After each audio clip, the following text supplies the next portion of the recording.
চল স্টার্ট করি। দেখ লাস্ট ক্লাসে পড়েছিলাম গ্রেটার দ্যান 14 ইলেকট্রন কোনো সিস্টেমের মলিকুলের ইলেকট্রনিক কনফিগারেশন, সোজা কথা মলিকুলার অরবিটাল ডায়াগ্রাম পড়েছিলাম, ঠিক আছে। O2 মলিকুলের ইলেকট্রনিক কনফিগারেশন লিখেছিলাম। চল আরও কিছু কোশ্চেন করি। লেখ কোশ্চেন, লেখ ফার্স্ট কোশ্চেন লেখ, calculate bond order. Second question, comment on magnetic behaviour.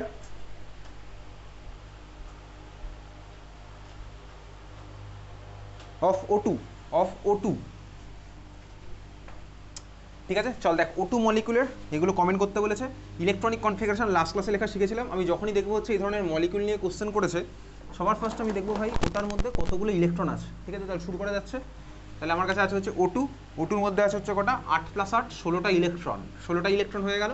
আমি ফেলবো হচ্ছে এটাকে কোন ডায়াগ্রামে ফেলবো, হচ্ছে লাস্ট ক্লাসের পরে এই ডায়াগ্রামটার মধ্যে। ডায়াগ্রামটা বাড়িতে প্র্যাকটিস করেছি, ওই জন্য মনে থাকবে, ঠিক আছে। একদম ডায়াগ্রাম আমি ডাইরেক্ট মলিকুলে নেবো, অ্যাটম আমি নিচ্ছি না ডাইরেক্ট। আমার কাছে ফর্মুলাগুলো হচ্ছে 4 1 2 2 1, ঠিক আছে। O2 মলিকুল কোনটা কোনটা আছে একটু ট্যাগ করে দিই। এটা হচ্ছে সিগমা 1s, এটা হচ্ছে সিগমা স্টার 1s, এটা হচ্ছে সিগমা 2s, এটা হচ্ছে সিগমা স্টার 2s, এটা আমার কী হবে সিগমা 2px, এটা হচ্ছে পাই 2py equals to pi 2pz, এটা হচ্ছে pi star 2py equals to pi star 2pz, আর এটা হচ্ছে আমার কি আছে সিগমা 2px। এই হচ্ছে আমার ছিল।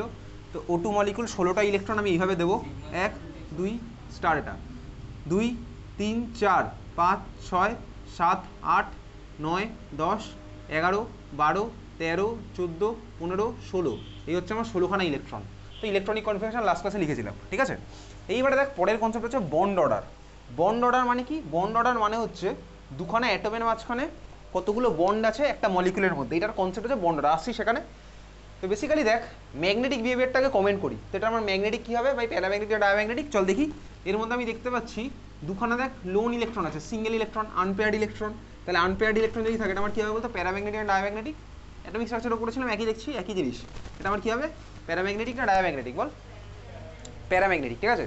তাহলে এটা আমার কী হলো, O2 হচ্ছে প্যারাম্যাগনেটিক। কারণ কি, যে সিঙ্গেল ইলেকট্রন আমি দেখতে পাচ্ছি, সিঙ্গেল ইলেকট্রন থাকলে হচ্ছে আমার কী হয়, প্যারাম্যাগনেটিক, ঠিক আছে। তাহলে এটা আমার কী হলো, প্যারাম্যাগনেটিক। বোঝা গেছে? চল খাতায় এবার লেখ বন্ড অর্ডার বলে হেডিং দে। তাহলে এটা বুঝতে পেরেছিস তো প্যারাম্যাগনেটিক কেন হলো, বুঝতে পেরেছি। অ্যাটমিক স্ট্রাকচার আমি পড়েছিলাম, এই সিঙ্গেল ইলেকট্রন আছে, লোন ইলেকট্রন থাকলে আমার কী হয়, প্যারাম্যাগনেটিক। লেখ বন্ড অর্ডার মানে লেখ, it is a concept to explain. Bond order বলে হেডিং দিয়েছিস, বন্ড অর্ডার, ঠিক আছে। বন্ড অর্ডার বলে হেডিং দিয়েছিস, তারপরে লিখছিস ওর মধ্যে it is a concept to explain electron density between two atoms in a molecule, between two atoms in a molecule। আমাদের সিলেবাসে আছে হচ্ছে একমাত্র ডাই অ্যাটমিক মলিকিউল, দুখানা অ্যাটমের ইন্টারশনে মলিকিউল ফর্ম করছে, ওই জন্য আমরা এটা বললাম বিটুইন টু অ্যাটমস, ঠিক আছে। চল ফুল স্টপ দিয়ে লেখ, more the bond order, full stop দেখছিস, more the bond order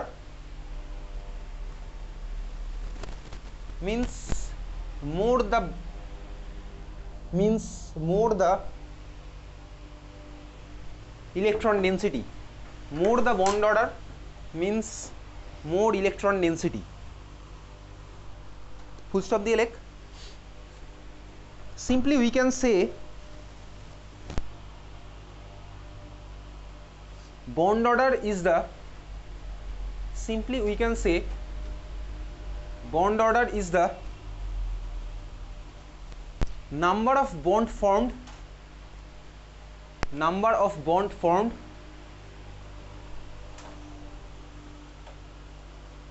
between two atoms।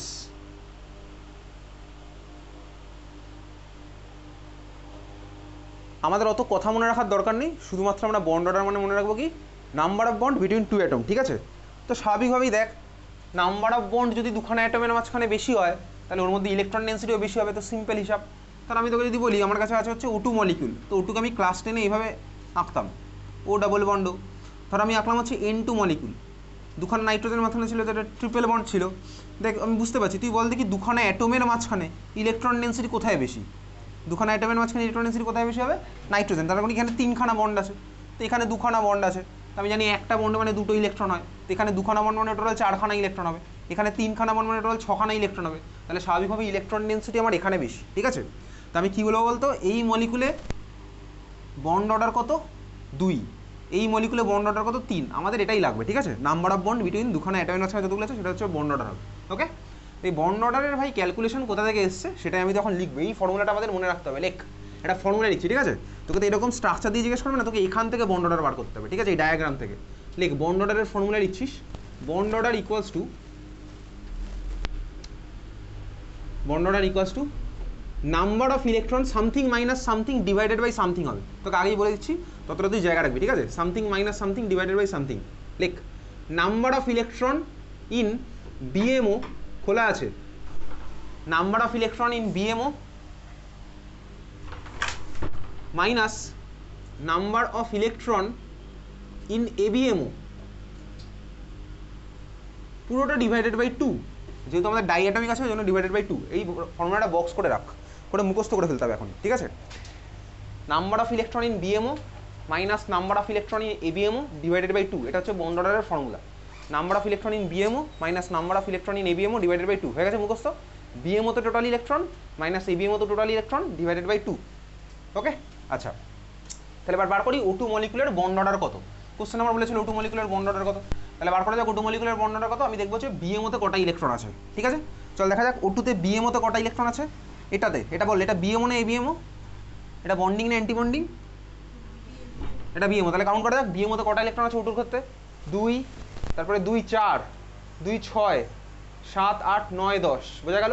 তাহলে O2 তে আমার বিএমও তে কত আছে ভাই, 10খানা, মাইনাস এবিএমও তে কটা আছে, 2 2 4, তারপরে 5 6, ঠিক আছে। তার মানে 10 মাইনাস 6, 4 ডিভাইডেড বাই 2 কত আসছে বলতে 2। দেখ O2 বন্ড অর্ডার আমার 2 এসছে, ডায়াগ্রাম থেকেও 2, দেখ আমি ছবিতেও জানি অক্সিজেনের মাঝখানে দেখ দুখানা বন্ড আছে, বন্ড অর্ডার 2, বুঝতে পেরেছিস। কিছুক্ষণ আগে তোকে বললাম নাম্বার অফ বন্ড, ক্লিয়ার, বোঝা গেছে।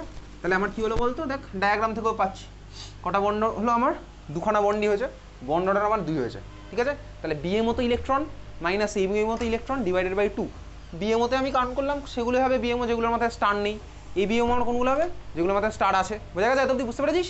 তাহলে এই হচ্ছে আমার ফর্মুলা, আমাকে মনে রাখতে হবে এই ফর্মুলাটা, বিএমও তো ইলেকট্রন মাইনাস এবিএমও তো ইলেকট্রন ডিভাইডেড বাই 2, ক্লিয়ার। চল এবারে দেখ, স্বাভাবিকভাবেই বন্ড অর্ডার যত বেশি তার মানে কি, বন্ড অর্ডার যত বেশি তার মানে আমি ভাবতে পারি দুখানা অ্যাটমের মাঝখানে নাম্বার অফ বন্ড তত বেশি, তাই তো আমি বুঝলাম ভাই। বন্ড অর্ডার যত বেশি হবে দুখানা অ্যাটমের মাঝখানে নাম্বার অফ বন্ড তত বেশি হবে। আচ্ছা, নাম্বার অফ বন্ড যত দুখানা অ্যাটমের মাঝখানে বাড়ে তত আমার ভাই বন্ড লেংথ বাড়ে না কমে, ঠান্ডা মাথায় ভাবি। দেখ, যত নাম্বার অফ বন্ড দুখানা অ্যাটমের মাঝখানে বেশি হয় তত আমার কী হয় বলতো, স্বাভাবিকভাবে দুখানা অ্যাটম আরও কাছাকাছি আসছে। যদি কাছাকাছি আসে, কাছাকাছি আসলে আমার কী হবে, ওদের মধ্যে বন্ড লেংথ বাড়বে না কমবে বলতো, কমে যাচ্ছে স্বাভাবিকভাবেই। যত বন্ড অর্ডার বেশি, নাম্বার অফ বন্ড দুখানা অ্যাটমের মাঝখানে বেশি হবে, তো দুখানা অ্যাটমের মধ্যে যদি নাম্বার অফ বন্ড বেশি হয় তার মানে ওরা কী হচ্ছে, আরও কাছাকাছি আসবে। স্বাভাবিকভাবেই কাছাকাছি যদি না আসে তাহলে তো ভাই বেশি বন্ড ফর্ম হবে না, কারণ ওভারল্যাপ তো হচ্ছে, কাছাকাছি আসার ফলেই আরও বেশি বেশি ওভারল্যাপ হবে। তাহলে আমার কী হচ্ছে বলতো, দুখানা অ্যাটমের মাঝখানে যত বন্ড অর্ডার বেশি হবে, বন্ড অর্ডার বেশি হলে ওটা আরও কাছাকাছি হবে, তাহলে বন্ড লেংথ আমার কী হবে বলতো, তত কমে যাবে, বুঝতে পেরেছিস। তাহলে একটা ফর্মুলা আমি জাস্ট লিখে রাখছি, শর্টে এরকম লিখবো, বিও মানে bond order inversely proportional to bond length. Bond order যত বেশি বন্ড লেংথ তত কম, বন্ড অর্ডার যত বেশি বন্ড লেংথ তত কম, বুঝলাম। Bond order inversely proportional to bond length, এটাকে বক্স করে রাখছি, এগুলো আমার প্রচুর জায়গায় কনক্লুশনে লাগবে, ঠিক আছে। তাহলে বন্ড অর্ডার আর বন্ড লেংথের রিলেশন হচ্ছে ইনভার্সলি প্রপোর্শনাল। আচ্ছা, এবারে দেখ, বন্ড অর্ডার যত বেশি তার মানে দুখানা অ্যাটম আমার তত কাছাকাছি এসছে, তাহলে বলতো আমার ভাই ওই বন্ডটা ভাঙা সোজা না কঠিন, যে মলিকুলের বন্ড অর্ডার বেশি হবে সেই বন্ডগুলোকে ভাঙা তো সোজা হবে না কঠিন হবে, অবভিয়াসলি কঠিন হবে, কারণ তোকে অনেক বেশি বন্ড ভাঙতে হবে, দুখানা অ্যাটমকে সেপারেট করার জন্য তোকে বেশি এনার্জি দিতে হবে। তাহলে বলতো এই মলিকুলগুলোর স্টেবিলিটি বাড়বে না কমবে, যত বন্ড অর্ডার বেশি তত স্টেবিলিটিও বেশি। স্টেবিলিটি মানে কি বুঝতেই পারছি ভাই, যে ইজিলি ভেঙে যায় তত স্টেবিলিটি কম, আর যাকে কঠিন মানে অনেক কষ্ট করে ভাঙতে হবে তার স্টেবিলিটি স্বাভাবিকভাবে বেশি হবে। তাহলে যার বন্ড অর্ডার বেশি তার স্টেবিলিটিও আমার বেশি, ঠিক আছে। তাহলে যার বন্ড অর্ডার বেশি তার আমার স্টেবিলিটিও বেশি, ক্লিয়ার, বোঝা গেছে। এই কনক্লুশনটা আমি মাথার মধ্যে ঢুকিয়ে রাখবো। তাহলে বন্ড অর্ডার বেশি হলে আমার স্টেবিলিটিও বেশি হবে, আর বন্ড লেংথ তখন আমার স্বাভাবিকভাবেই কমে যাচ্ছে, ঠিক আছে। চল, তাহলে এটা চলেছে আমাদের ফার্স্ট কোশ্চেন। আচ্ছা, এবার নোটগুলো একটা জিনিস লিখে রাখ। ধর আমি এরকম কোনো কেস দেখতেই পারি, ধর আমি দেখলাম, ধর দুখানা মলিকুলের হবে, আমাকে দেবে এরকম দুখানা মলিকুলের, সাপোজ আমি দেখছি হচ্ছে বন্ড অর্ডার সেম দিয়ে তখন কার স্টেবিলিটি বেশি হবে, ঠিক আছে, ধর আমি কোনো কেস দেখবো যেখানে দেখবো কি দুখানা মলিকুলারই বন্ড অর্ডার সেম, তোকে বলবে ভাই কার স্টেবিলিটি বেশি হবে, কীভাবে তখন ক্যালকুলেট করবো? দুখানা মলিকুলার যদি বন্ড অর্ডার সেম হয় তখন আমি কীভাবে কার স্টেবিলিটি বেশি দেখবো? তখন আমায় মাথায় রাখতে হবে হচ্ছে ভাই যার এবিএমওতে বেশি ইলেকট্রন হবে তার স্টেবিলিটি কম হবে। কেন? সিম্পলি ভাবছি, যার এবিএমওতে বেশি ইলেকট্রন হবে, যখন আমার কি ভাই বন্ড অর্ডার সেম, তখন যার এবিএমওতে বেশি ইলেকট্রন হবে তার স্টেবিলিটি হবে কম। কম কেন? তার কারণ এবিএমওতে ইলেকট্রন বেশি মানে কি বলতো, দেখ এবিএমওর তো আমার এনার্জি বেশি হয় ভাই, এবিএমওর তো আমার এনার্জি ভাই উপরের দিকে হয়, তো এবিএমওর এনার্জি যদি উপরের দিকে হয় তাহলে বেশি বেশি ইলেকট্রন যদি এবিএমওতে থাকে তাহলে দেখ সিস্টেমের এনার্জি বাড়বে। বুঝতে পারছিস? আমি কোথাও না কোথাও পড়েছি না ভাই এনার্জি বেশি হলে স্টেবিলিটি কম হয়, বুঝতে পারছিস? তাহলে যখন আমি দেখবো যে আমার বন্ড অর্ডার সেম, দুজনের মধ্যে স্টেবিলিটি কম্পেয়ার করতে বলেছে, তখন আমি দেখবো যে কার ভাই এবিএমওতে বেশি ইলেকট্রন আছে। এবিএমওতে বেশি ইলেকট্রন মানে কি, এবিএমও তো ভাই এনার্জিটিক্যালি উপরের দিকে থাকে, তাহলে এবিএমওতে যদি বেশি ইলেকট্রন থাকে তাহলে স্বাভাবিকভাবে এনার্জি বেশি হলে আমার স্টেবিলিটি কম। বুঝতে পেরেছিস? তাহলে খাতার মধ্যে নোট বলে লেখ, when bond order is same,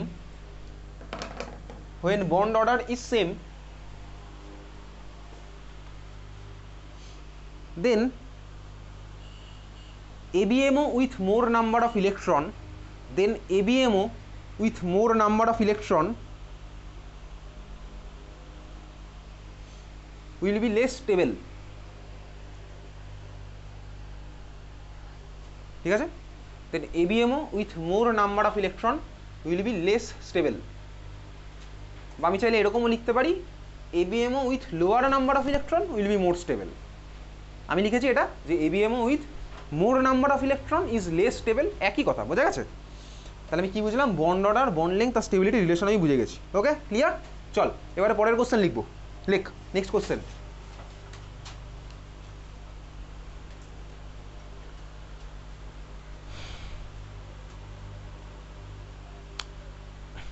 Question number 1, bond order. Question number 2, magnetic behavior. বলতে হবে, কার কার বলতে হবে? চল কিছু কিছু আয়ন দেওয়া আছে। হ্যাঁ, কি কি আয়ন দেওয়া আছে? O2 মাথায় প্লাস, O2 মাথায় প্লাস, তারপর একটা কমা দিয়ে O2, কমা দিয়ে পরেরটা O2 মাথায় মাইনাস,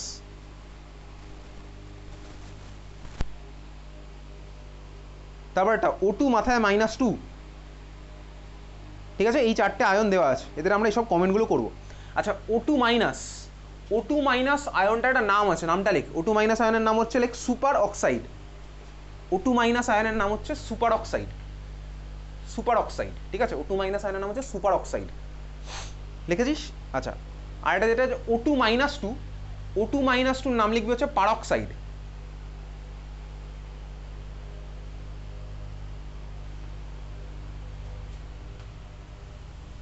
হয়ে গেছে? তোকে এই ধরনের কোশ্চেন পরীক্ষাতে দেবে, কিছুক্ষণ পরে আমরা করবো স্কুলের কোশ্চেনগুলো, তখন দেখতে পাবো। ঠিক আছে? আচ্ছা, চারখানা আয়নই দিয়েছে। যখনই আমি কোনো এরকম আয়ন দেখব, আমাকে কার কথা ভাবতে হবে ভাই? দেখ, আয়নের মধ্যে কটা ইলেকট্রন আছে আমি দেখবো, খুব ভালো কথা। যেমন ধর আমি তোকে বলছি, সাপোজ তোকে যদি এরকম কিছু দিত, ধর O2 +3 বলেছে, O2 +3 বললে এর মধ্যে কটা ইলেকট্রন আছে বল? O2 +3 বল কটা ইলেকট্রন আছে, কাউন্ট করে বল কটা ইলেকট্রন আছে O2 +3-তে? 13টা ইলেকট্রন। O2-তে থাকে হচ্ছে 16টা ইলেকট্রন, আর +3 মানে আমি 3খানা ইলেকট্রন বার করলাম, হলো হচ্ছে 13টা ইলেকট্রন। তাহলে এটাকে কি আমি এই ডায়াগ্রামের মধ্যেই ফেলবো? এই ডায়াগ্রামটা আমি কার জন্য করছি ভাই? করছি হচ্ছে গ্রেটার দ্যান 14 ইলেকট্রন। এগুলো কোথা থেকে এসছে? 14টা ইলেকট্রন হবে কি হবে না, এগুলো এসছে ভাই ওই সিমেট্রিক্যাল কেমিস্ট্রি হায়ার লেভেলের পার্ট, গ্রুপ থিওরি থেকে। তুই মনে রাখবি, আমি যখন এরকম আয়ন দেখবো বা যাই দেখি, আমাকে ভাবতে হবে ভাই ওটার পেরেন্ট অ্যাটমটা কোনটা, ওটার পেরেন্ট মলিকুলটা কোনটা। দেখ, O2 +3-তে 13টা ইলেকট্রন আছে, খুব ভালো কথা। তার জন্য কি আমি ভাই লেস দ্যান 14 ইলেকট্রনের কোনো ডায়াগ্রামে ফেলবো না। কেন? আমাকে ভাবতে হবে ভাই এটা আমি কোথা থেকে পেয়েছি। দেখ, এটা কিন্তু আমি পেয়েছি O2 মলিকুল থেকে, স্বাভাবিকভাবেই এই আয়নটা আমি কোথা থেকে পাবো? O2 মলিকুল থেকে পাবো। আমাকে ভাবতে হবে সবসময় পেরেন্ট মলিকুলটার কথা, বুঝতে পেরেছিস? আমি আয়নের মধ্যে কটা আছে, আয়নটা আমার কীভাবে জেনারেট হয়েছে, আর আয়ন তো আমার জেনারেট হয়েছে ভাই O2 থেকে 3টে ইলেকট্রন বার করে নিয়ে। যেভাবে আমি তুই করতাম ভাই অ্যাটমিক স্ট্রাকচারে, একই গল্প করতাম। আমি অ্যাটমিক স্ট্রাকচারে যখন তোকে কোনো আয়নের ইলেকট্রনিক কনফিগারেশন জিজ্ঞেস করতাম, ওখানে দেখবো আমি পেরেন্ট অ্যাটম থেকে ইলেকট্রনগুলো বার করে কনফিগারেশনটা লিখতাম। এই খেলা আমি বহু আগে খেলে ফেলেছি, অ্যাটমিক স্ট্রাকচারে করেছি। সিমিলার গল্পে এখানেও যদি আমি দেখি ভাই, ওই যে ধর আমি তোকে বললাম যে স্ক্যান্ডিয়াম প্লাসের ইলেকট্রনিক কনফিগারেশন কী হবে, তখন কি তুই 20টার জন্য যেটা হয় সেটা করিস না, তুই করিস না, তুই 21টা করে ওখান থেকে একটা বার করিস, তুই 21টা ফার্স্টে করিস স্ক্যান্ডিয়ামের যে অ্যাটমিক নাম্বার, তারপর ওখান থেকে একটা বার করিস। তো তোকে বলে Fe+3 কী হবে, Fe+3 করলে কি তুই 23টার জন্য করবি না ভাই, তুই 23টার জন্য করিস না, তুই আয়রন ফার্স্টে লিখিস, তারপর ওখান থেকে 3টে উল্টা বার করে দিস, সেটাই আমি এখানে তাই করবো। তার মানে আমি যখনই দেখবো এরকম আয়ন বলেছে আমাকে পেরেন্ট মলিকুলটার কথা ভাবতে হবে, ঠিক আছে। তাহলে ওই 14টা ইলেকট্রন হবে না, ওর থেকে বড় হবে না কম হবে, তাহলে সবসময় পেরেন্ট অ্যাটমটার কথা ভাববো, পেরেন্ট মলিকুল সরি। তাহলে এখানে আমার কি হচ্ছে ভাই, পেরেন্ট মলিকুল। তো পেরেন্ট মলিকুল আমার কি এটার O2 অবভিয়াসলি। তো পেরেন্ট মলিকুলে কটা ইলেকট্রন থাকে, 16টা ইলেকট্রন। তার মানে আমার ডায়াগ্রাম পড়বে হচ্ছে গ্রেটার দ্যান 14 ইলেকট্রনের মধ্যে, বোঝা গেছে। তাহলে পেরেন্ট মলিকুল থাকে হচ্ছে 16টা ইলেকট্রন, তাহলে ডায়াগ্রাম আমার কার মধ্যে পড়বে, গ্রেটার দ্যান 14। ওখান থেকে আমি ভাই 3টে ইলেকট্রন বার করে নিয়েছি। এবার আমাকে কার কার বার করতে বলেছে বল, কার কার বলেছে, O2 ফার্স্টটা কি বলেছে, O2 প্লাস, তারপরটা কি বলেছে O2 মাইনাস, তারপরটা কি বলেছে O2 -2, এই 3টে বলেছে। আর একটা লেখ O2, এই 4 জনের আমি করবো, ঠিক আছে। এই 4 জনের আমি জিনিসগুলো কম্পেয়ার করবো। ফার্স্ট আসছি বন্ড, আচ্ছা চল বন্ড অর্ডারে আসবো। দেখ ভাই এগুলো করতে গেলে আমাকে ফার্স্টে এই পেরেন্ট মলিকুলটার ইলেকট্রনিক কনফিগারেশন জানতে হবে, মানে কনফিগারেশন ওইভাবে মুখস্থ না, এই ডায়াগ্রাম। আমি যেই দেখলাম ভাই পেরেন্ট মলিকুলের মধ্যে 14টার থেকে বেশি ইলেকট্রন আছে, তখন আমি 4 1 2 1 2 2 1 খেলে ফেললাম, বুঝেছিস। যখন আমি দেখলাম পেরেন্ট মলিকুলের মধ্যে 14টার থেকে বেশি ইলেকট্রন আছে, 4 1 2 2 1 করে ফেললাম, করে আমি O2 কনফিগারেশনটা করলাম, বোঝা গেছে। তাহলে O2 এই কনফিগারেশন আমার বোর্ডে অলরেডি করাই ছিল। তাহলে আমি সবার ফার্স্ট কী করবো, পেরেন্ট মলিকুলটা করবো, পেরেন্ট মলিকুলের করলাম, এত বোঝা গেল। পেরেন্ট মলিকুলের বন্ড অর্ডার, চল আমাকে দিয়েছে কোশ্চেনের মধ্যে O2 বন্ড অর্ডার, তাহলে বন্ড অর্ডার কত হবে চল প্রত্যেকটা এবার আলাদা আলাদা করে বার করছি। O2 বন্ড অর্ডার বার করা যাক। O2 বন্ড অর্ডার এইমাত্র বার করেছি, কীভাবে করলাম, bonding electron minus anti bonding electron divided by 2। তাহলে বন্ডিংয়ে কটা ছিল এখানে গুণো দেখি, আবার করলাম তো কিছুক্ষণ আগে, 10 - 6/2, কিছুক্ষণ আগেই করেছি আর করছি না, 10 - 6/2, তাহলে এসেছিল হচ্ছে আমার 2। O2 কেসটা আমার করাই আছে, ঠিক আছে। O2 আমার ডায়াম্যাগনেটিক না প্যারাম্যাগনেটিক, ম্যাগনেটিক বিহেভিয়ারও কোশ্চেনে বলেছে কমেন্ট করতে। তাহলে কি হচ্ছে O2 আমার কি হয়েছিল, প্যারা না ডায়া, প্যারাম্যাগনেটিক। কীভাবে বুঝলাম, ওই যে ভাই সিঙ্গেল ইলেকট্রন আছে, আনপেয়ার্ড ইলেকট্রন আছে, তাহলে হচ্ছে আমার O2 প্যারাম্যাগনেটিক। ওকে চল এবারে আসছি তার পরেরটা, দেখা যাক আরেকটা করি। O2 প্লাস, এবার আমি পরেরটা O2 প্লাসে আসছি আমি, O2 প্লাস। আচ্ছা তুই বল O2 প্লাস মানে আমি O2 মধ্যে কী করেছি, একটা ইলেকট্রন বার করে নিচ্ছি, তাহলে কোন ইলেকট্রনটা বার করবো, এটা কোনটা বার করবো, তাহলে এখান থেকে একটা ইলেকট্রন সরিয়ে দিলাম। তাহলে এই মুহূর্তে আমার ডায়াগ্রামটা হয়ে গেল কারো O2 প্লাসের, বুঝতে পেরেছিস। তাহলে এই মুহূর্তে আমার ডায়াগ্রাম হয়ে গেল O2 প্লাসের, ক্লিয়ার, বোঝা গেল। এবারে O2 প্লাসের বন্ড অর্ডার তাহলে কত হবে ক্যালকুলেট করা যাক। O2 প্লাসের বন্ড অর্ডার কীভাবে করবো, bonding electron minus anti bonding electron divided by 2। তাহলে বন্ডিংয়ে কটা আছে বল, বন্ডিংয়ে 2 2 4 2 6 4 10 খানা, ঠিক আছে। বন্ডিং হচ্ছে 10 খানা ইলেকট্রন, মাইনাস অ্যান্টি বন্ডিংয়ে কটা আছে 2 2 4 আর একে 5, তাহলে 10 - 5 ডিভাইডেড বাই 2 কত আসছে বন্ড অর্ডার, তাহলে 2.5। আড়াইখানা বন্ড নেই, এটা একটা কনসেপ্ট, ঠিক আছে, যে ভাই বুঝলাম। তার মানে O2 প্লাসের বন্ড অর্ডার O2 থেকে বেশি, এটার মানে কি বুঝলাম বলতে এটাই বুঝলাম যে O2 প্লাসে দুখানা অক্সিজেনের মাঝখানে ইলেকট্রন ডেন্সিটি O2 থেকে বেশি হয়ে গেছে, এটা আমি বুঝতে পেরেছি, ঠিক আছে।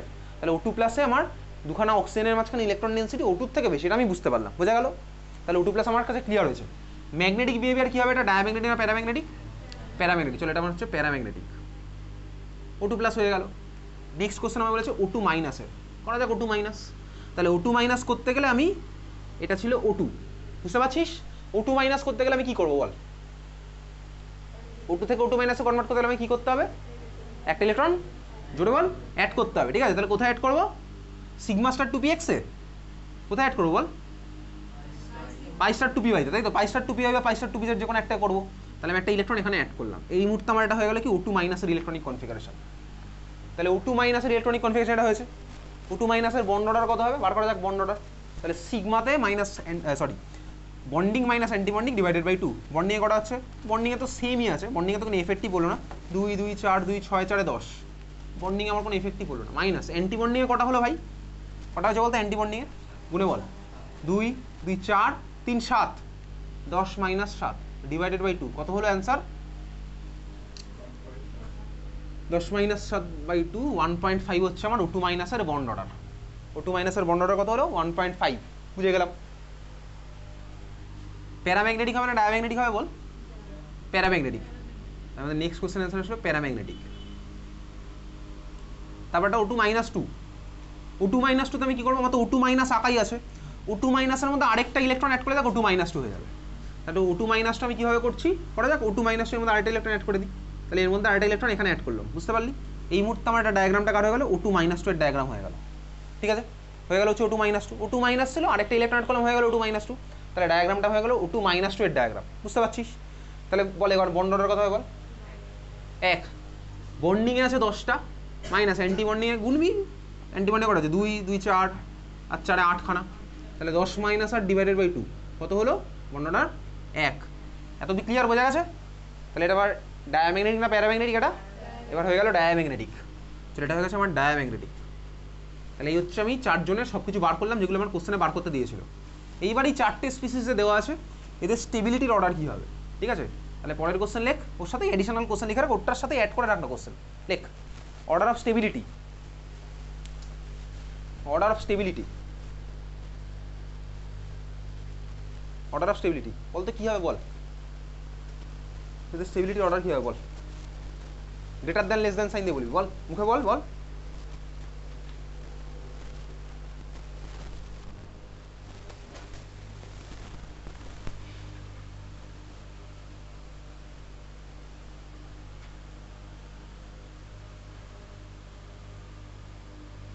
স্টেবিলিটি অর্ডার কী হবে বল? হয়নি?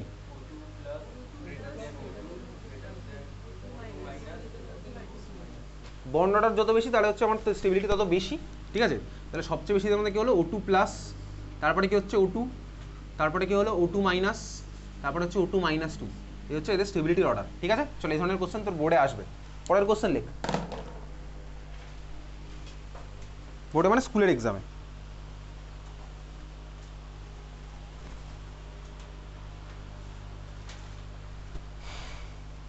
এত ক্লিয়ার বোঝা গেছে? তাহলে চল আমি গ্রেটার দ্যান 14 ইলেকট্রন সিস্টেম আমি বুঝে গেলাম, তাহলে গ্রেটার দ্যান 14 ইলেকট্রন আমি করতে পারবো। এইবারে ধর এতক্ষণ অব্দি ডায়াগ্রাম পড়েছি, আমি তো তোকে গ্রেটার দ্যান 14 আগেই বলে দিয়েছি। তো যদি ভাই এটাই প্রথম ডায়াগ্রাম ইনিশিয়ালি এরকমই ভাবা হয়েছিল, ঠিক আছে? তো এই ডায়াগ্রাম ভাই স্বাভাবিকভাবেই অক্সিজেনের সমস্ত কিছু ম্যাগনেটিক বিহেভিয়ার, অক্সিজেনের প্রত্যেকটা আয়নের ম্যাগনেটিক বিহেভিয়ার ভালোভাবে বলছিল। সমস্যাটা হলো কখন? সমস্যাটা হচ্ছে যখন লেস দ্যান 14 ইলেকট্রন স্পেশালি তাদের ম্যাগনেটিক বিহেভিয়ার স্টাডি করা স্টার্ট হলো। যেমন সাপোজ B2 মলিকিউল, তুই বলতো B2 মলিকিউলের মধ্যে কটা ইলেকট্রন আছে টোটাল? B2 মলিকিউলে টোটাল কটা ইলেকট্রন হবে? 10টা হবে, বোরনে থেকে 5টা, তাহলে B2 থেকে হচ্ছে 10টা ইলেকট্রন। তো একইভাবেই ভাই এই থিওরি ওয়াইজ, এই থিওরি বলতে এই যে ভাই এতক্ষণ যা করছিলাম 4টে, তারপরে 1 2 2 1, এই থিওরি ওয়াইজ 10টা ইলেকট্রন যদি আমি দিই তাহলে B2 মলিকিউলটা কীরকম হচ্ছে বলতো? ডায়াম্যাগনেটিক, ঠিক আছে? দেখ B2 মলিকিউল আমার ডায়াম্যাগনেটিক হচ্ছে, কিন্তু ইন রিয়েলিটি কি দেখা গেল বলতো? B2 হচ্ছে আমার প্যারাম্যাগনেটিক, ঠিক আছে? এটা স্পেশালি দেখা গেলো লেস দ্যান 14 ইলেকট্রন ওই পার্টগুলোর জন্য। তার মানে লেস দ্যান 14 ইলেকট্রন একটা কোথাও চেঞ্জ হবে, সেই মডিফিকেশনটা কোথা থেকে এসছে? সেগুলো এসছে হচ্ছে গ্রুপ থিওরি থেকে। গ্রুপ থিওরি আমাদের পার্টনার, ওকে? চল তাহলে এখন খাতায় হেডিং দে, লেখ মলিকুলার অরবিটাল ডায়াগ্রাম বা শর্টে MO diagram, MO diagram for total electron less than equals to 14, less than equals to sign তুই চিনিস, for total electron less than equals to 14, less than equals to 14, ঠিক আছে? for total electron less than equals to 14, less than equals to sign তুই চিনিস, ওকে? চল এখন আমি এক কাজ করি, লেফট সাইডে আগবো হচ্ছে, এটা তো না করলেও চলবে, আমি তোকে দেখাবো ভাই এই ডায়াগ্রামটা আসলো কোথা থেকে, এগুলো তোকে বোর্ডে জিজ্ঞেস করবে না, তোকে শুধু এই ডায়াগ্রামটা মনে রাখলেই হবে। তো আমি এখন এই দিকটাতে তোকে লেস দ্যান ইকুয়ালস টু 14 এর ডায়াগ্রামটা কোথা থেকে আসছে সেটা আমি দেখাবো। তার জন্য আমি ভাই ইনিশিয়ালি নেবো কোনটা, যেটা আমি পড়েছি অলরেডি, গ্রেটার দ্যান 14 ইলেকট্রনের ডায়াগ্রামটা, এটা থেকে এটা এসছে। কীভাবে এসছে সেগুলো ভাই গ্রুপ থিওরির পার্ট, ঠিক আছে? তোকে পরীক্ষাতে জিজ্ঞেস করবে, যতটা আমি বুঝতে পারবো ততটাই আমি তোকে দেখাবো।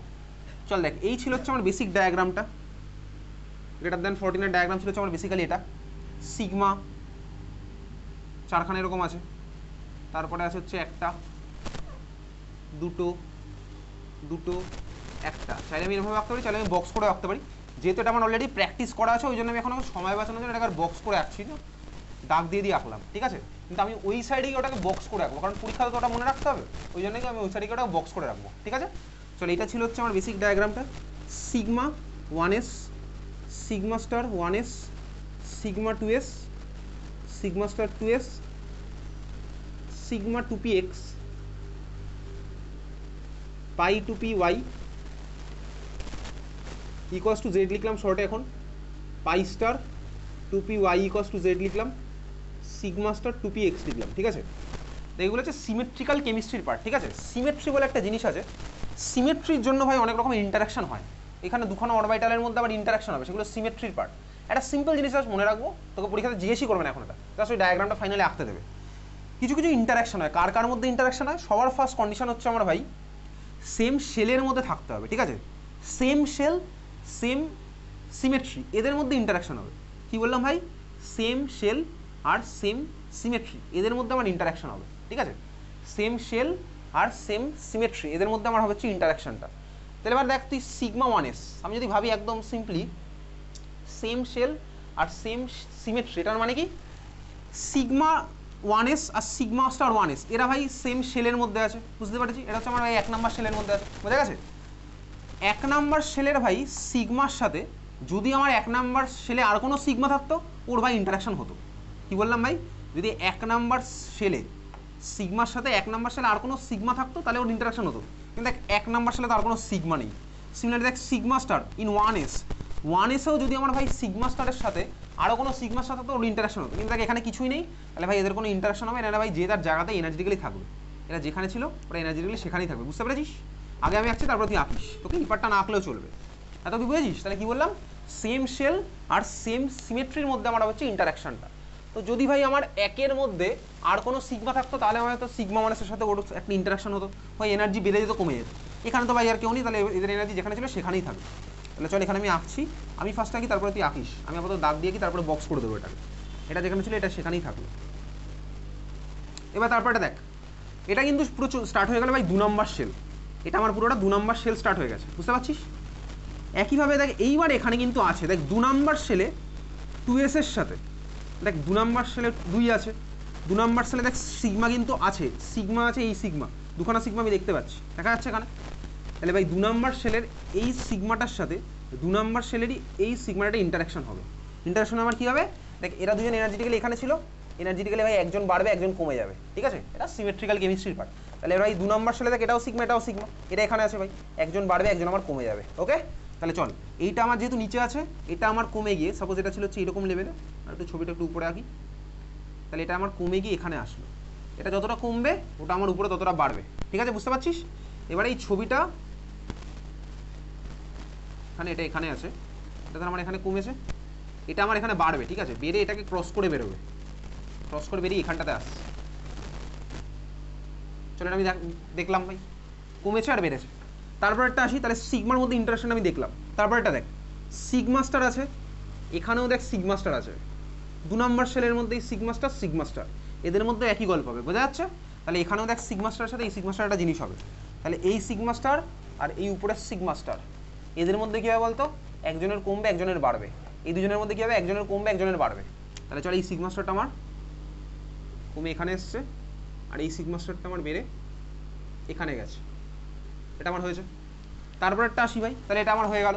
তারপরে দেখ এই পাই আর পাই স্টার, 2 নম্বরের মধ্যে আর কোনো পাই আর পাই স্টার আছে না ভাই? 2 নম্বরের মধ্যে আর তো কোনো পাই নেই, তাহলে এই পাই কারোর সাথে ইন্টারাকশন করতে পারবে না, তাহলে এ যেখানে ছিল এনার্জিক্যালি সেখানেই থাকবে। খেলাটা অ্যাকচুয়ালি হয়েছে কোথায়? এটা ক্রস করে ওকে বেরিয়ে চলে গেছে, ঠিক আছে। সিগমা টু পি এক্সটা না, ওই পাইকে ক্রস করে এনার্জিক্যালি বেরিয়ে চলে গেছে, এগুলো সিমেট্রিক্যাল ইন্টারাকশনের জন্য। আর পাই স্টার টু পি ওয়াই যেখানে ছিল এও স্বাভাবিকভাবে সেখানেই থেকে যাবে, বোঝা গেল? তাহলে এই হচ্ছে আমার ডায়াগ্রামটা, বুঝতে পেরেছিস কে কোথায় কাকে ছাড়িয়ে বেরিয়েছে? তাহলে এই হচ্ছে আমার ডায়াগ্রাম, এটা আমাকে বোর্ডে জিজ্ঞেস করবে না, যেই বা এটাকে এখান থেকে জিজ্ঞেস করবে। তাহলে চলো আমি ডায়াগ্রামটা আবার ভালো করে আঁকছি।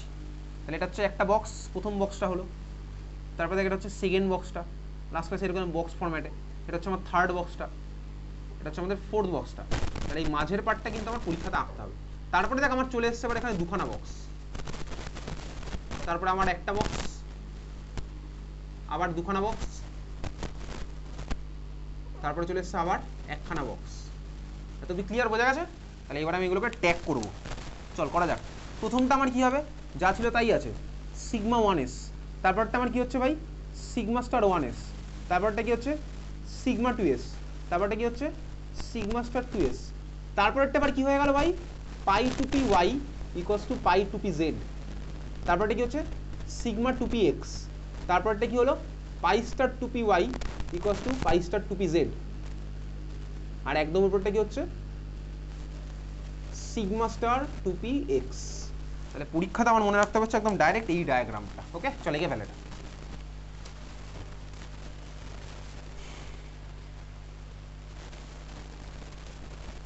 লেস দ্যান ইকুয়ালস টু 14 ইলেকট্রনে এই ইন্টারাকশনটা বেশি বেশি হয়, ওর উপরে ইন্টারাকশন হয় কিন্তু তখন আর এনার্জেটিক্যালি ক্রস করতে পারে না, ওই জন্য আমরা ওই ডায়াগ্রামটা আলাদা করে পড়ি। ঠিক আছে, এটা এঁকে fail.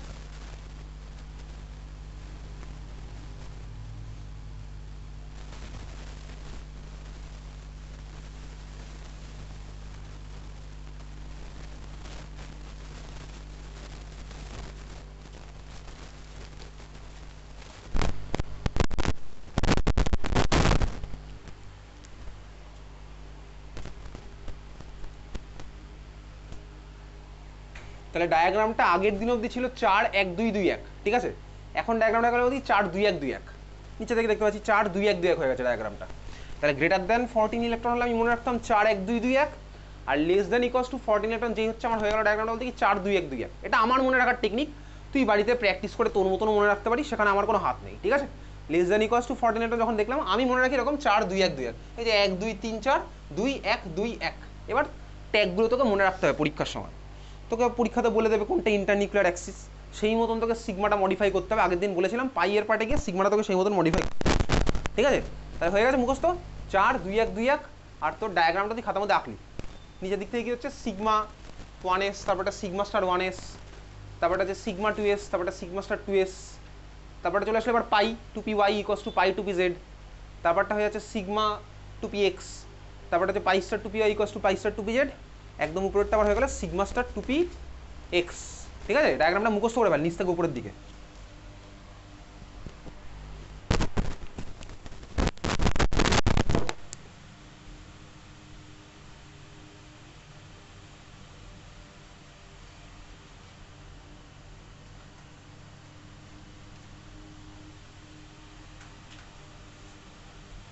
Exam number 6 full marks ছিল 20, চেপে বসতো দোকান দিকে চলে যায়, দিকে চলে যায়, কোন বাদিকে চাপ, চেপে যায় দিকে চাপ। ফুল মার্কস ছিল 20, পাস মার্কস ছিল 30%, মানে 6.5, অদ্বিজা দাস 10, হাইয়েস্ট পেয়েছে অদ্বিজা সাহা 16, অদ্বিতা 13, অর্চিত আত্রেয়ী, দেবজ্যোতি, গীতাংশু, দিশা, গৌরব হাইয়েস্ট পেয়েছে 16,